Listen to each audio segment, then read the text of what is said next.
आसंता 27 तारिख दिन राज्य दक्षता विकास प्राधिकरण पुरी जिला प्रशासन पक्षरु 2 दिनिया क्षुद्र नियुक्ति मेला उद्घाटित हेबो।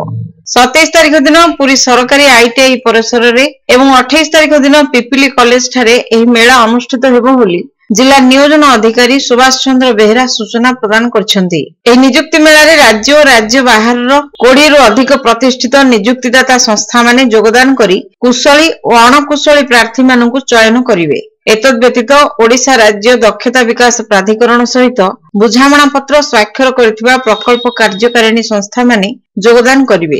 ए संस्था माने प्रत्यक्ष भावे नियुक्ति प्रदान करिवे। नियुक्ति मेला नियुक्ति आशायी अष्टम श्रेणी ठारू स्नातक पर्यंत पाठ पढ़िथिबा एवं आईटीआई और डिप्लोमा रे पारदर्शिता थिबा आशायी प्रार्थी माने भाग नै परिवे। प्रार्थी मानकर बयस 18 रु 35 वर्ष मध्य होइथिबो। वीडियो मानक माध्यम रे ओरमास रो कर्मचारी मानक माध्यम रे विभिन्न ऑफिस नोटिस बोर्ड मानकरे और लिफलेट माध्यम रे सूचना प्रदान करा जिवो।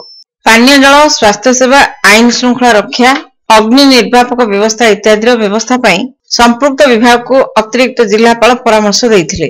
ए बैठक रे पौर अधिकारी सरोज कुमार स्वाई, क्रीडाधिकारी चंदन कुमार साहू, जिला मंगल अधिकारी विकास कुमार महांती, पुरी आईटीआई अध्यक्ष अरविंद घोष, पिपिली कॉलेज अध्यक्ष तपन कुमार दास, ओरमास रो डीपीएम बनज महारी और जिला नियोजन विभाग रो कर्मचारी माने जोग देइथिले।